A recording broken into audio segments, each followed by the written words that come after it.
Hi, today's topic for my video project is, and just like that, the Sex and the City reboot.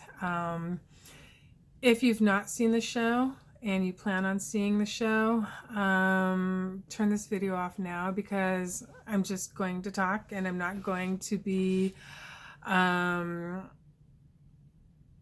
I'm not going to be spending a lot of attention or energy on not divulging any spoilers. I mean, come on, it's been 5 days, I think, since the show aired. You've had plenty of time to watch the show. So, why did Big have to die? He had to. He just had to. And I don't mean to sound cold and insensitive. And in a real life situation, I would not wish that on anybody. And why didn't Carrie call 911? She couldn't. She just couldn't, because he had to die. And my thoughts on it when I first, before the show aired, and I had read some speculation that he was going to be killed off in the show, was, well, of course he is, because with her happily married, unfortunately, there would be no show. And that might be why the movies didn't do so well, or at least to my memory, they didn't do so well. I don't know if the world wants to see a show centered around a happily married Big and Carrie. And they couldn't have them divorce. They couldn't have him cheat, because that would just be a repeat of what had already been done in seasons of the first incarnation of the show. So let's just all get over that. I know that sounds so cold, but it's a TV show. Because without that big thing happening, there would not be a show. So now, so yes, she should have called 911. In a real life situation, yes, immediately call 911. But for theatrics and for a TV show, let's just suspend reality and go with what the writers decided they had to do. Now, I would have never imagined that I would ever do a video about a TV show. But I have to tell you, these 2 episodes hit me on a personal level that I was not expecting. And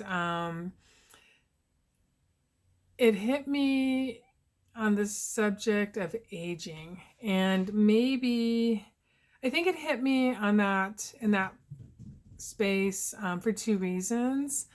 One being that the end of this month I will be 56, and I've never tripped out about aging, but I kind of am now. I am in my 20s. I could not wait to get older. My old soul voice would tell me, don't worry, things are going to make sense when you get into your 40s. And not that everything became magically perfect when I hit my 40s, but I had clarity. And I had the wisdom of having lived, and I understood what that old soul voice was telling me. As I approached 50, I was amused. I was like, oh, wow, I'm going to be 50. That's amusing. And when I hit 50, it was amusing. I had no issue with it. And then last year, as I approached 55, I was like, whoa, 55. Okay. It was still amusing, but I was like, that's like smack dab in the middle of my 50s.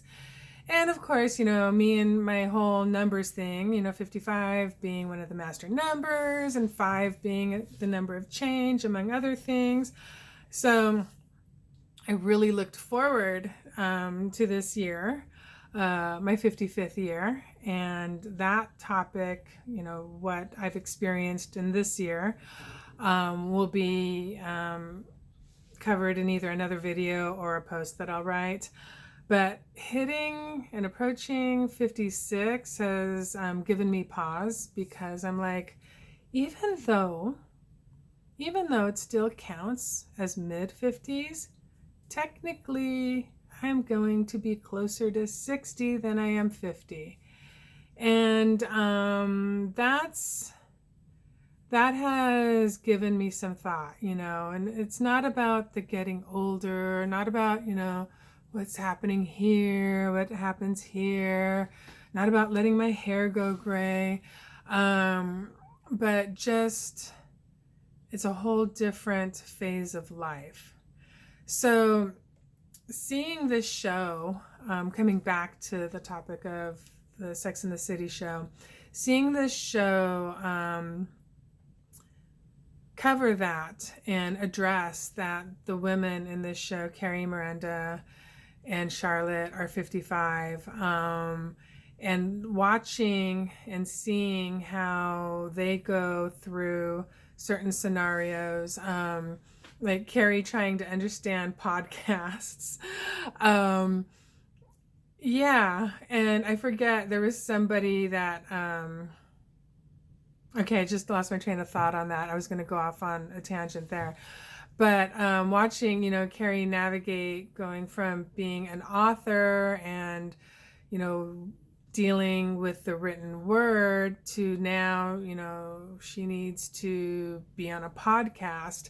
I could relate to that, because my whole point in doing these videos is so that I can gain a comfort level with speaking and being seen on video. I'm somebody who, in my work life, when I've been an employee working for others, I have no problem showing up and being seen. I have no problem walking up to a customer. Hi, how are you? How can I help you? My name's Mimi. Da da da. Let me show you this. Let me show you that. I also have no problem being like, okay, you are being inappropriate. You need to leave now. But is that who I am in my personal life? No. Those are aspects of myself that I had to cultivate in order to be able to be in the industry that I wanted to be in. And now with the work that I am working on currently, I still will need those aspects of my personality. But I also need to cultivate a comfort level with where society is moving in terms of how we communicate and how we are seen. So for Carrie, it's podcasts. For me, it's videos. Also on the topic of how the show is addressing aging, let's talk about Miranda and her gray hair. At first, I felt like that scene where they addressed her gray hair, I felt like they spent too much time and put too much energy into it.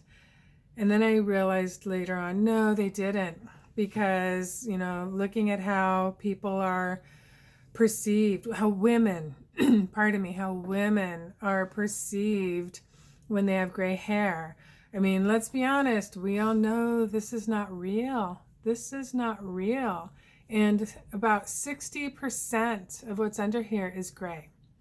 I will probably let my gray out at some point in my 60s. I love red hair. I've been a redhead, fake redhead, for a good 75-80% of my adult life, and not ready to give it up. But for those women who do choose to go natural and let the gray and silver hair come out, I applaud them. My sister being at the top of that list. My sister, who's about 3 months younger than me, you do the math on that. Yes, my sister is only 3 months younger than me. She went natural. Now she plays with it. She'll throw some purple and some violet in it. But she is predominantly gray, silver, and it's really beautiful on her. Getting back to Miranda, the only issue I had with her gray hair was it was a redhead choosing not to be red, but I get it. And Also, her eyebrows. I think technically the makeup department went really wrong on her eyebrows, but I guess that's neither here nor there. So I guess what I'm saying is anybody out there who chooses to let their hair grow natural, if you need eyebrow help, come to me. I can talk you through it. 33, 35 years in the beauty industry, I can talk you through it. But yeah, seeing how they addressed the gray hair, and I also liked that it was addressed and that they did include it in the storyline. Now, I guess that covers Miranda and the aging thing. And, Charlotte, they said that Charlotte was in denial.